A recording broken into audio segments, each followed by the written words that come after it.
So that gives you minus kx is equal to mx double dot. Now this is a robust equation. This is applicable for the entire motion of the mass when it moves from one extreme position to another. Okay, the mass oscillates about the mean equilibrium position. Mean equilibrium position. I repeat. Okay. Now certain assumptions have been made. Mass performs SHM from extreme right to extreme left, and from extreme right. From left to right and from right to left. Okay, the governing difference. So in case, so when it is undamped, it is when it is undamped. Okay, the mass moves from extreme right to left and from left to right, and during the entire motion, it performs the simple harmonic motion, and the governing differential equation for the entire motion remains same. Okay, because it is, again, it's a robust equation. Now we add friction to this equation, to this motion, and assuming that the mass is placed at the extreme right hand side of the mean equilibrium and released from the rest, we are starting our derivation. Okay, so in the first case, the mass, so there are two halves of the cycle. In one half, the mass moves from right to left, and assuming the position that the mass is on the right hand side of the mean equilibrium position, we write the equation. So initially we can write that our governing differential equation is minus kx is equal to mx double dot, and if you see, the friction opposes the spring force and the inertia force. All right.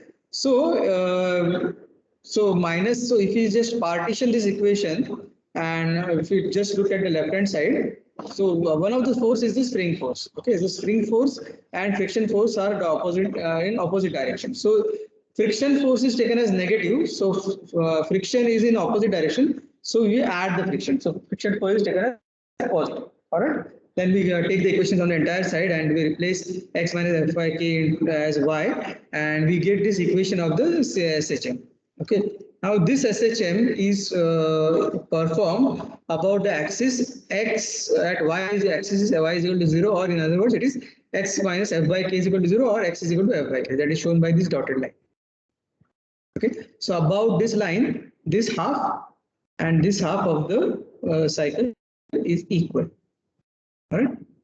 All right. So for, and we write the equation solution that is equal to y is equal to a1 cos omega and t plus b1 sin omega and t, and we apply the boundary conditions to solve the equation. All right. So boundary conditions for the for motion when it moves from right to left is x at t is equal to 0 is x0, that is the initial displacement, x dot, that is the initial velocity at the extreme right position, is 0. All right, and we solve this and we get a1 and b1, and a1 comes out to be x0 minus f by k, b1 is 0. Okay, so this is for one half of the cycle. So you get this equation for the motion, but this is valid only from 0 to pi by omega, that is for the one half of the cycle. Okay, and we also derived this displacement at x is equal to t equal to pi by omega, because that is important, because this is the boundary condition for the second half of the cycle. Right? That is second half of the cycle is from left to right. Okay, again we are considering the position of the mass on the right hand side of the mean equilibrium position. Okay, but now the mass is moving from left to right. Okay, now if you see, again we partition the equation, and minus kx is equal to mx double dot, and we add the friction. Here the friction and the spring force are aligned, so we add the same sign, that is negative sign, and we will be added with a positive sign. Okay, and we just assemble the equation in all in one side, and now we get y is equal to x plus f by k. Again we get the equation of simple harmonic motion. So this shows that the particle is performing SHM, but now the axis is changed. It has now moved to, instead of plus f by k, it is now x is equal to minus f by k. Okay, and about this axis, it is performing the SHM, that is one half to other half. Right? Okay, so the total time period from peak to peak is twice pi by omega n, that is the time period of one oscillation. Okay, and in one cycle, the amplitude of vibration decreases by del. Right? So now we get this solution y is equal to a2 cos omega nt plus b2 sin omega nt, and y is x plus f by k is equal to a2 cos omega nt plus b2 sin omega nt. Right? And now this is SHN is performed about this axis, x is equal to minus f by k. And then we again apply the boundary conditions. Now the boundary conditions are x is at t equal to pi by omega n is x0 minus 2 by f.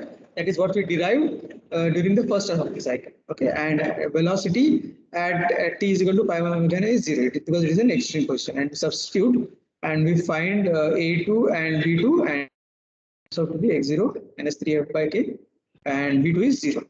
Again, because it is an extreme position, substitute that and we get x plus f by k is equal to x0 minus 3f by k cos omega. Okay. So if I want to find the amplitude at the end of the cycle, I will substitute t is equal to twice pi by omega n, and when I substitute that, I get x1 is equal to x0 minus 4f by k, or I can say this del, that is decrease in amplitude, is x0 minus x1, that is 4f by k. Okay, so this is a term analogous to our delta, that is for the logarithmic decrement.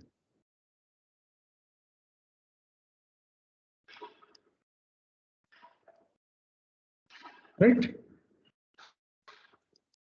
And we plotted this graph of displacement versus time, and so we have broken down the cycles into some specific time period, that is pi by omega n and twice pi by omega n. So at 0 to pi by omega n is one half of the cycle, and from with pi by omega n to twice pi by omega n is the remaining half of the cycle.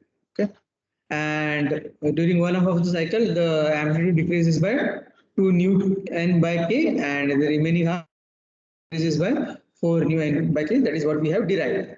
Okay, nu n is nothing but f. It is 4f by k. Okay, so in one cycle, the amplitude decreases by 4f by k. Okay. And also decrease in rate of decrease in amplitude, that is delta x by delta t. If I find out, I get this value. That is, if you see this dotted line which is connecting the peaks of this, connecting all the peaks, if I take a slope of that, it comes out to be minus 2 nu n omega n by pi k. This is called decrease in amplitude or rate of decrease in amplitude, because there is a time factor involved. Okay? So this delta is divided by t, time. That is time is twice pi by omega. Okay, time is twice pi by omega. All right, any questions?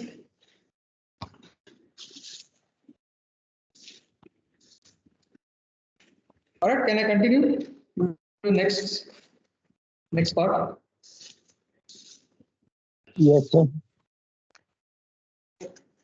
Now, so this was, we did this to explain the motion of the particle throughout the cycle.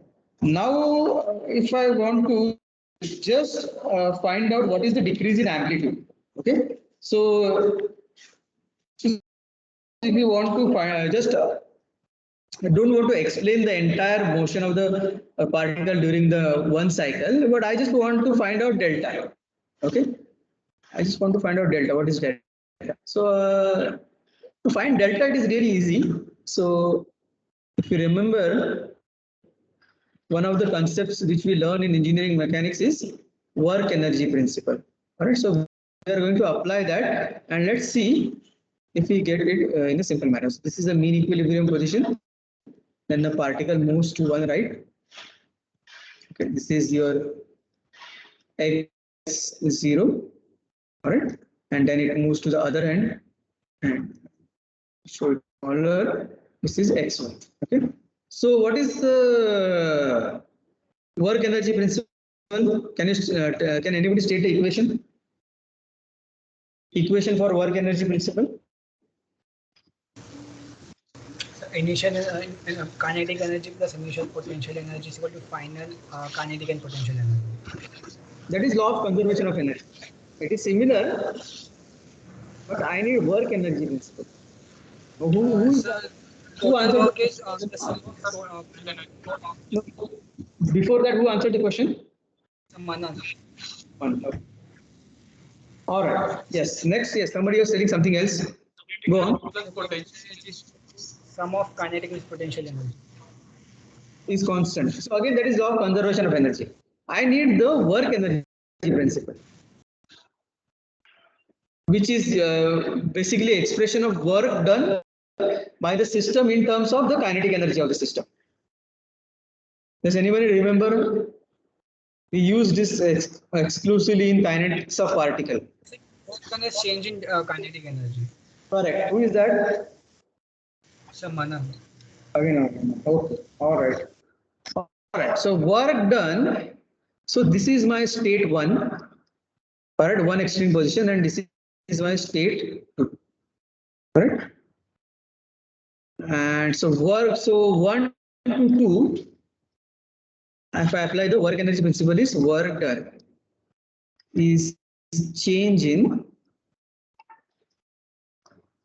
kinetic energy. So that is equal to T2 minus T. So that is equal to half K into x0 square minus x1 square minus work done by friction, that is force into displacement x0 plus x1, and let's call this as x1 bar because x1 is different and x1 or tilde wave with a wave sign.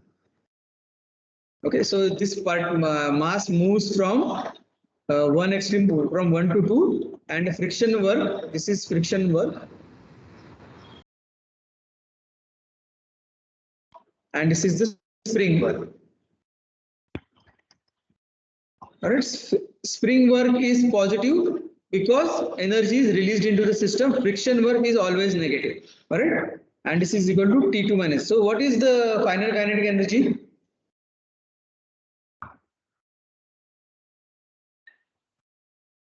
Yes, anybody? What is the kinetic energy at T2?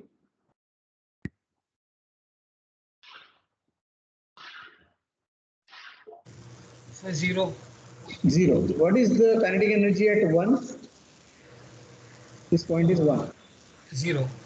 0. All right. So both are 0. So if I simplify that, I just get x0 minus x1, okay, wave sign is equal to 2f by k.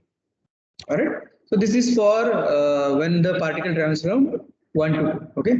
Now it again returns back to its original position from 2 to 3. And this will be our actually our x1. All right. So let me just put the figure. So it is going from 2 to 3. And again, I'm going to write the work energy principle. So work done is equal to change in kinetic energy. So in that case, half K into x wave sign square minus x1 square is minus F force, sectional force into x wave in plus x1 is equal to 0. All right. So again, simplify that and I get x wave, x1 wave minus x1 is equal to 2f by k. All right. And earlier equation was what? x0 minus x1 wave is equal to 2f by k. So this is equation 2. This is the equation from the earlier page. This equation 1. All right. So I've collected both these equations, and if I just add those equations, so what do I get? X0 minus x1 is equal to 4f by k, which is the amplitude decrease per cycle. All right. So that is a easy way to find out just the decrease in amplitude. If you find out, that is just you can find out that very easy. Any questions?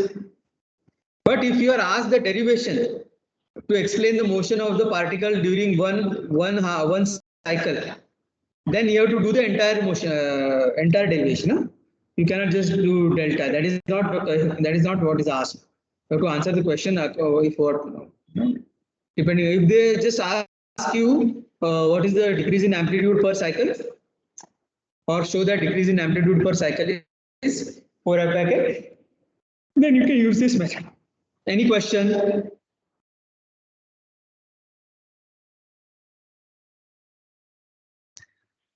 All right. Okay, so let's do some numericals.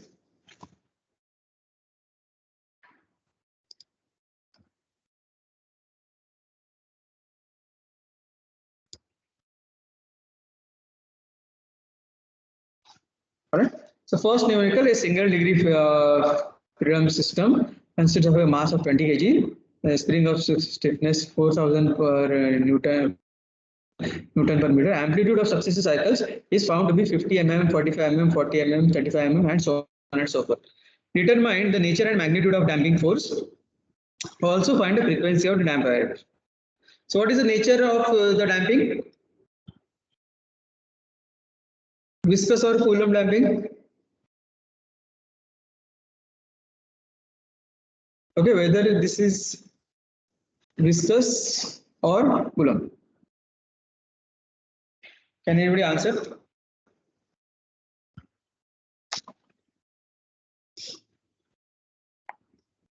For Coulomb, How did you decide that?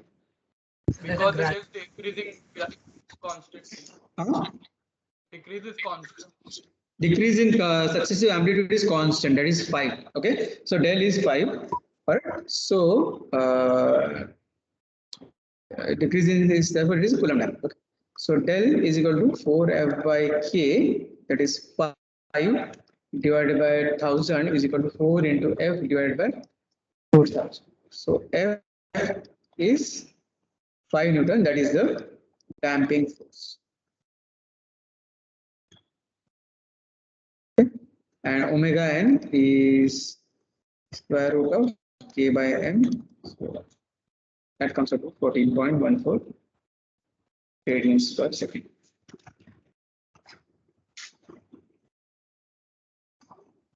So a simple question. Any questions? Can I go to the next one?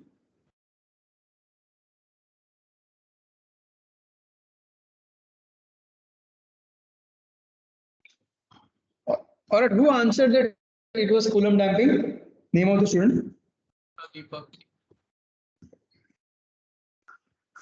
All right. A vertical spring mass has a mass of 0.5 kg and an initial deflection of 2 mm.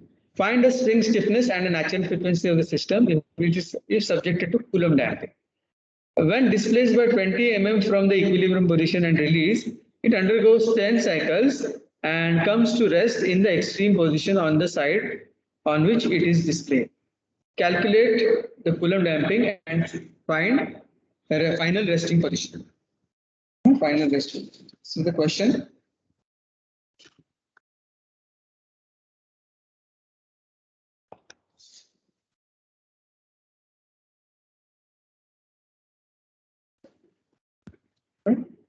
So let's calculate. So mass is 0.5 kgs. Delta static is 2 millimeters. So how to find natural frequency? Sir, under root G by delta star. Yes. Who is that? Sir, Akshat. SAP ID? N. 10. Akshat or Akshat, no? Yes, sir. Akshat. All right. Okay, so omega n, so substitute and find out the value of natural frequency. And that comes out to be 70.04 radians per second. All right. And this is equal to square root of k by m. So find out k. And tell me the value.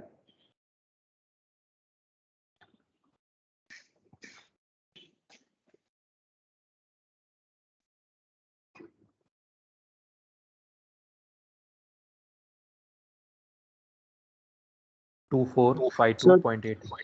2452.8 Newton per meter. So who is that? Harshal sir. Harshal, SAP ID? 36. 36. All right. Okay. Now, decrease in cycle del is equal to per year cycle, decrease in amplitude per cycle is 4f by k. Okay. So since the mass comes to rest in finally at the final, so how to find out what is say delta?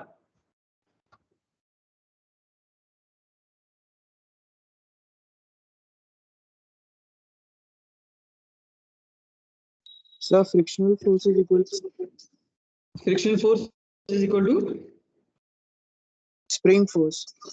okay, so frictional force at is equal to spring force when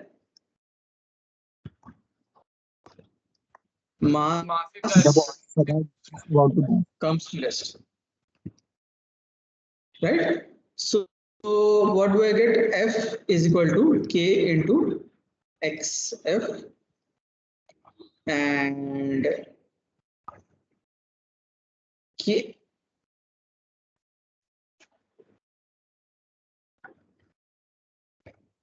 And del is equal to 4 into, so substitute this F over here.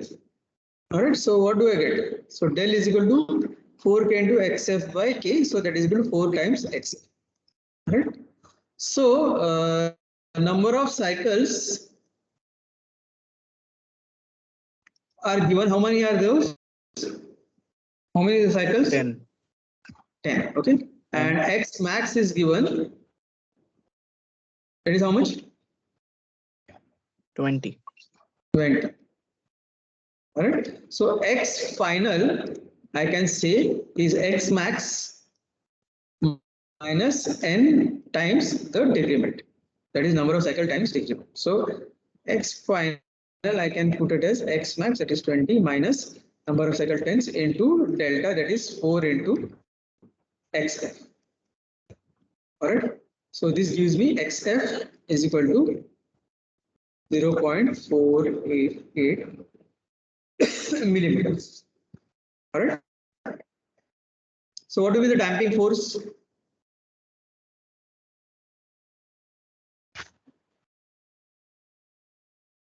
Yes. What K will be the into damping force? XF. K into, and that comes out to be 1.196. All right. Okay. So now after this, you have to do one quiz. Any questions?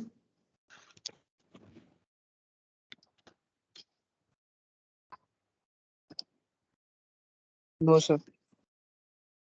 All right. So let's do one quiz. Share the link on the chat.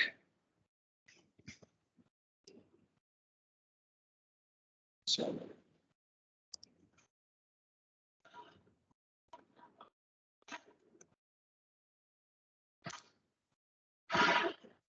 okay. Questions for the quiz are displayed on the screen. So these are first 6 questions. You can take a screenshot of that. Total there are 9 questions. First 6 are true or false. Done. Have you taken the screenshot? All right. These are 7 and 8. Again, take a screenshot.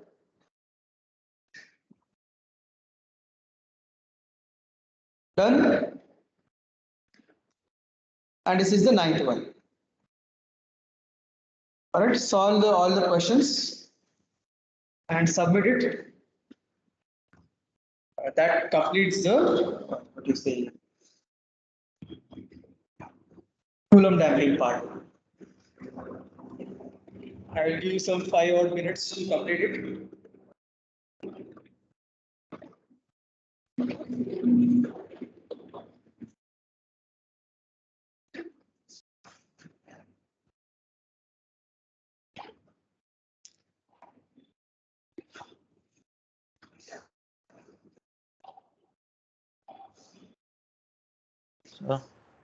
Yes. so there are 6 true or false questions. The Yes. 7th and 8th question. 7th and 8th are these questions. 7th, 8th, and this is the 9th one.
It's done.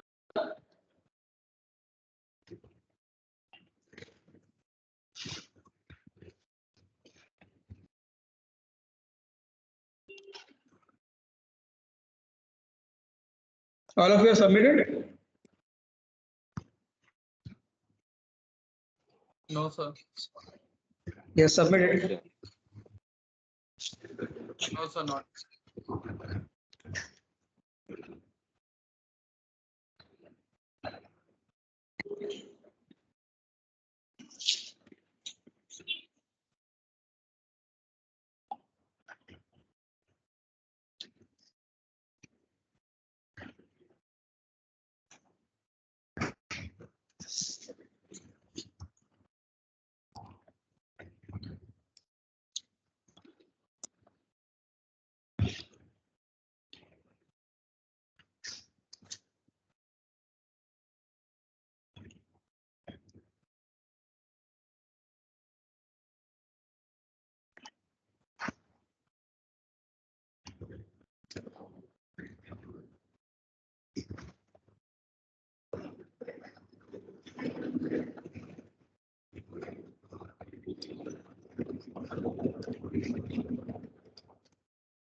All right, submit your responses.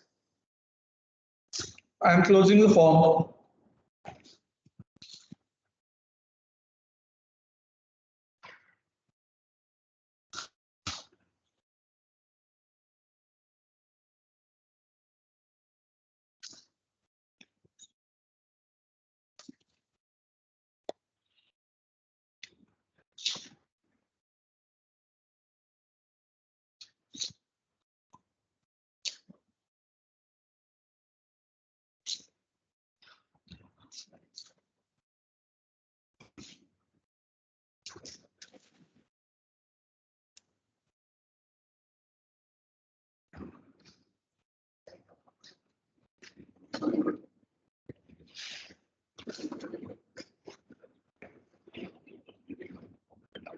Are you done? Can I close it?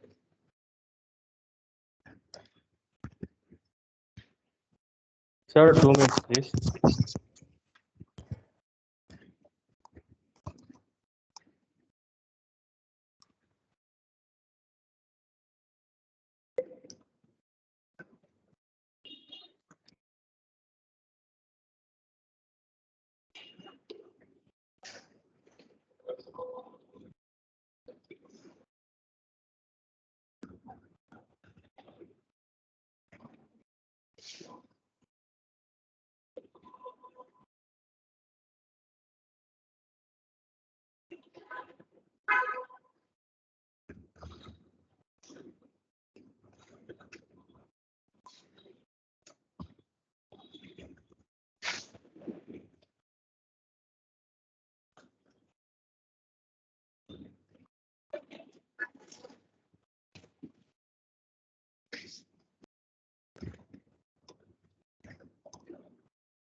All right, I think I should close the form now.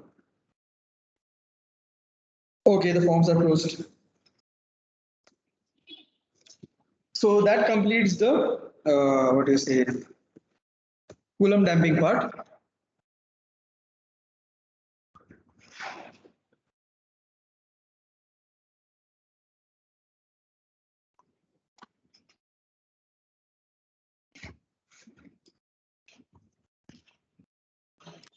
All right. So now let's move on to the next chapter, that is the force vibration. So far we have seen examples of free vibrations. So free vibrations is what initial disturbance is given to the system and the system is led to oscillates on its own. Okay, so that kind of vibration is free vibration. In case of a forced vibration, an external force is always acting on the mass. All right. So there is an external force.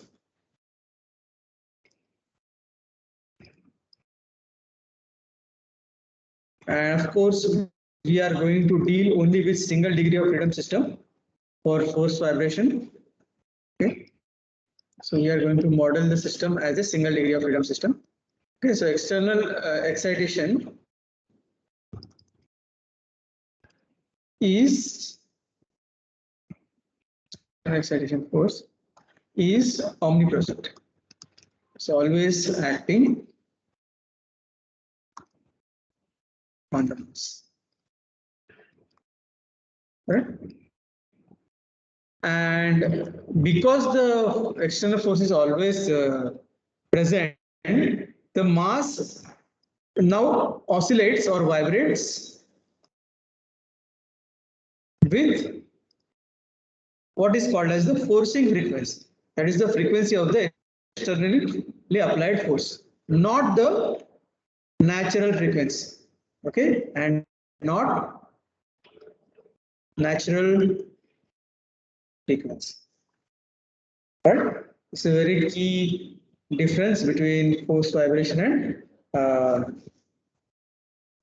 free vibration. Okay, so let's consider a spring mass damper system.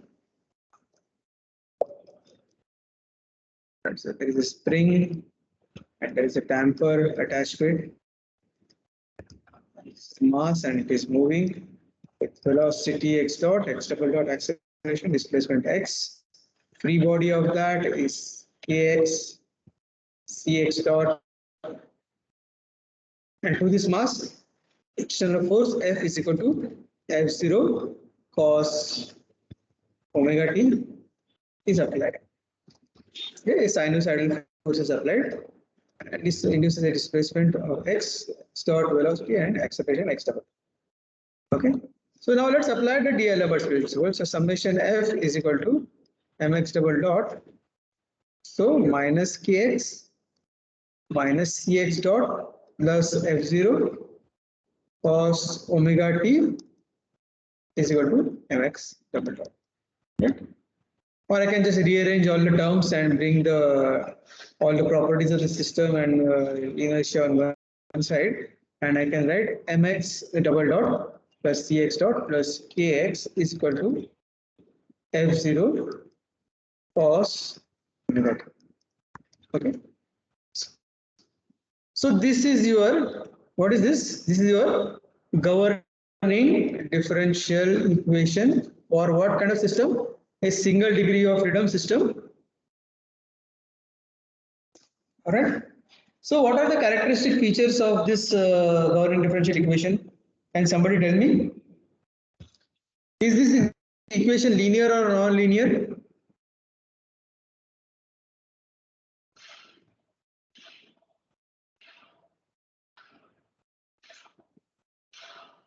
Yes. Hello. It is of course linear because without that we could not have added these components. All right. So it is a linear equation. What is the order of this governing differential equation? It Second. is second order. Is this equation homogeneous or non-homogeneous? It is a non-homogeneous differential equation. So when you have these characteristics for a governing differential equation, the solution, why to analyze it in this way? Because we need to find a solution of this governing differential equation. So the solution of the governing differential equation is different. Now here you have the solution, that is the displacement. You'll have two parts, that is the complementary part and the particular integral. Okay, so XC is the complementary part, XP is the particular integral. Okay. Right. So to find the solution of the complementary part, equate this equation to 0. Right? And when we do that, we have for underdamped system,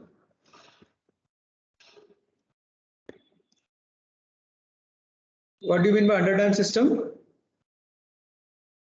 Zeta is less than 1. 1. This complementary solution we have already derived. This becomes x is equal to capital X into e raised to minus zeta omega nt cos omega dt minus phi. I hope you recall that, right? And what is the phase angle? Phi is tan inverse of x0 dot into zeta into omega n into x0 divided by square x0 into omega n into square root of 1 minus. Okay, all these things we have already derived. Okay, and the amplitude is given as square root of x0 square plus x0 dot plus zeta omega n x0 on omega n into square root of 1 minus zeta square. Right? Whole thing square root of that. Okay. All right. So this what is the nature of this response? What will be the response look like?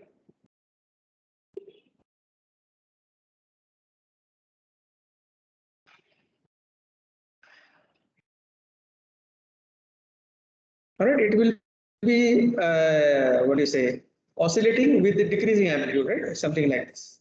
Okay, the amplitude will go on decreasing because it has a cosine component and it has an exponentially decaying component.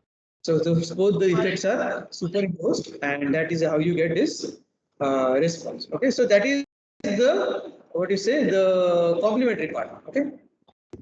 Now, for the solution of the particular integral, because of the external excitation pole, the steady state response.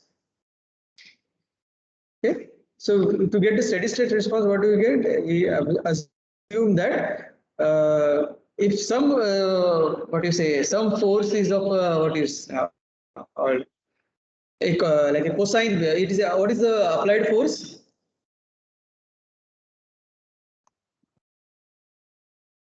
Yes. What is the applied force? F is equal naught to F cos omega t. cos omega t, correct? That is applied force. What is F0 for, in this? It is the amplitude of force applied. And what is omega? The frequency with which the force is vibrating, applied force is vibrating, or it is also called as forcing frequency. Right? So be clear about all these things, right? So if I apply a force which is like a sinus, which is like a cosine wave. If I take the output of that in some form of a oscilloscope calibrated so to force, then I will get what? What do I get? What will be the output of that? If I plug this to some measuring device, alright, some measuring device is there.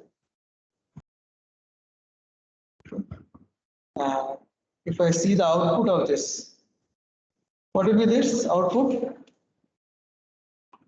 If I plot force on y-axis and time on x-axis, what will be the output? Cosine. Cosine wave. Right? Right? So it's something like this. Now this type of force, this is applied to the vibrating mass. Okay? There is a spring attached to it, there is a damper attached to it. Okay. And we have already accounted for the particular integral part, which is the decaying, which causes the decay in vibrations over a period of time. But now that part is already taken care of. Okay. But now we are going to consider only the effect of this force applied on this mass. So how will the mass vibrate? And that is our basically the particular integral. All right. So can somebody guess how will the mass oscillate?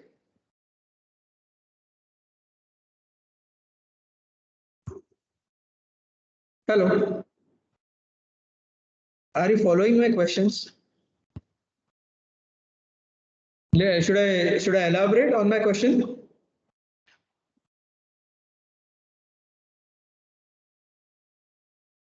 Hello. Nobody is responding. Yes, sir. Huh? See, there is a mass. It is attached to a spring and a damper system, and it is an external force F is equal to F0 cos omega t is applied to it. All right. So the mass is operating and oscillating with this forcing frequency omega. Okay. Now that will result in two response, which will have two components. One component is the the particular integral xp, which we found out by equating the governing differential equation on left hand side to 0. All right. So and then we got the response, that is the the transient response, that is which in which the amplitude is decreasing over time. Right? That is the response which we get. Now, so that effect is already taken care of. Now let's consider purely the effect of this force on the mass, and imagine that that force is applied to this mass, and that force is oscillating back and forth. Okay, so the force is varying in a cosine wave format is of a cosine wave. So how will the mass move?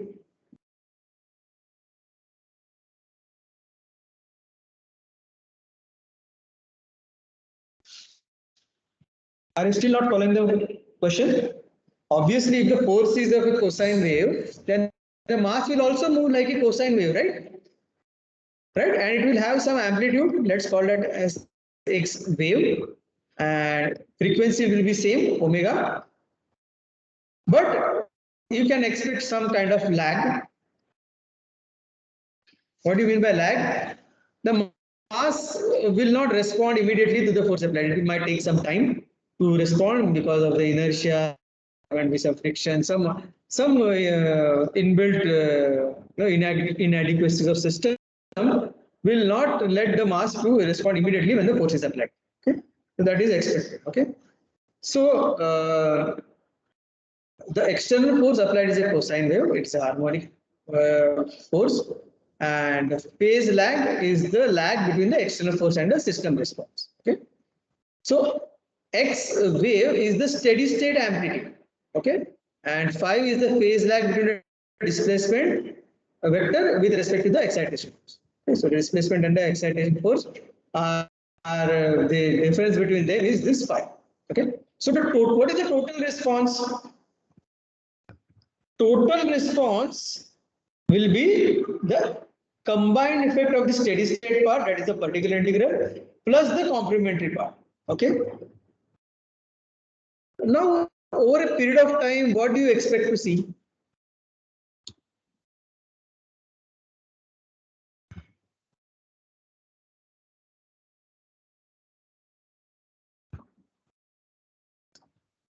Let me give you an example. Okay, you start your car. Okay, so when the car starts, what do you experience at the initial, just before, immediately after the car starts? Inertia, a pseudo force. Just before the motion of the car begins. Vibration. See, slight vibrations depending upon how the quality of the system is. Do you expect that slight vibrations, right? Do you experience this vibration throughout the motion of the car once the motion starts? No. So, what is that part which is causing that vibration? Okay, that is the transient part. Okay, that is the amplitude is varying, and so the transient part will die down in like really quick. What remains is the steady state part. All right. So after that, what is say variable amplitude of vibration, you will experience some, but that amplitude will be more or less constant. And if it is a good system, you will hardly notice any vibration. Okay. For a robust, well-built system, there will be some constant amplitude vibration, which are like in a good system you should not experience, like in a car. All right. So I can approximate. So let me just put down this slide. So the total response is the steady state part plus the transient part. And when I superimpose this, what happens in this initial stage, I get a overlap. But as this response died out, the steady state response dominates. Okay. So the transient part dies out very quickly. Correct? So you can approximate the response of a force vibration to this steady state response. Correct? So I can say that the response is the particular integral. Okay, so x is equal to x wave cos omega t minus 5. X dot will be the derivative of that, and second derivative will give you the acceleration. Right? Is this part understood? How I got to this equation? Okay, why I am not writing the complementary part? Because this dies out very quickly. So this goes to 0 very quickly. So I can just shift my window of interest beyond this point, and that is good enough for me. Is that understood? Hello, any questions? No. All right. We'll stop for today. Wait, how many minutes? No, 4 minutes are remaining. Okay. Before we stop, let me just complete a small thing. Now see, since the response only has the steady state component. Okay. So henceforth, in our derivation, instead of using this wave sign, because I don't want to write this wave sign again and again, that wave x wave is replaced by x, and phi wave will be replaced by phi. Okay, this is just done for convenience. Okay? So your response, I will simply write it as x is equal to x cos omega t minus phi. Okay, and velocity is the derivative of that, that is minus x into omega sine omega t minus phi, which I can write it in this form. Okay. All right. So, and then again, I can take one more derivative, and that will give me the acceleration. That will be x omega square cos omega t minus phi plus phi. All right. So, from these three equations, can you tell me like what is happening? Suppose I have a coordinate system, and this is my displacement vector. Okay. So if I want to plot the velocity vector with respect to this displacement vector, how will I plot it? Okay, this is the displacement. Leading with pi by 2. Leading with pi by 2. So this will be, so x dot will be perpendicular to x. What about acceleration? Opposite to x. Opposite. This is the x. So now you got this, how mathematically when you write a D'Alembert's equation, why when you write this summation fx, why that x comes out negative, because it is in the opposite direction of the inertia. All right. Any questions?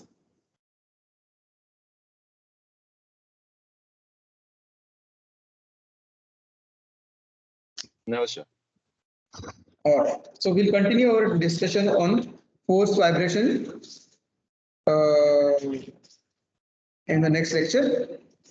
So we have established the initial basic stuff about the force vibration, and we have seen how the displacement, velocity, and acceleration vectors. There is a phase difference between these three vectors. So what will be the effect on the various force components which are aligned to this? We'll see in the next lecture. Okay. Does anybody want to still submit a quiz? If you want, I can open the quiz.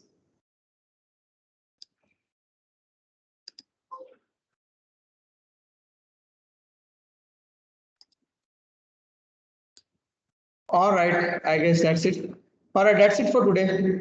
Any questions you have? Tomorrow it is A2 batch, na?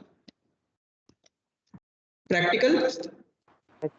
Yes, sir. Tomorrow, sir. Yes. So we have you had some doubts about the what do you say, the equivalent length part, right? So that we'll do tomorrow, and you already done the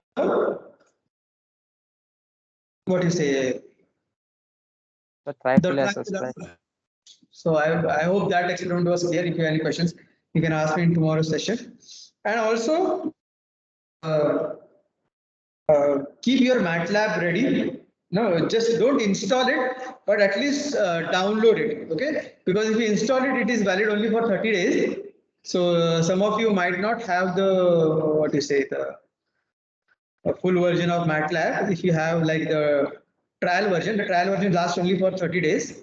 So just because it is a big, okay, actually I will tell you when to do it, because it is direct installation actually. Online installation you have to do it. Okay, so keep that in mind. So no, that will be valid only for 30 days. All right. Okay, that's all for today. In one or two practicals, we will be starting with the MATLAB thing. Okay, thank you. You can go to the next section. Thank you.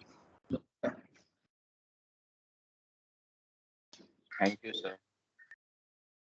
Thank you, sir.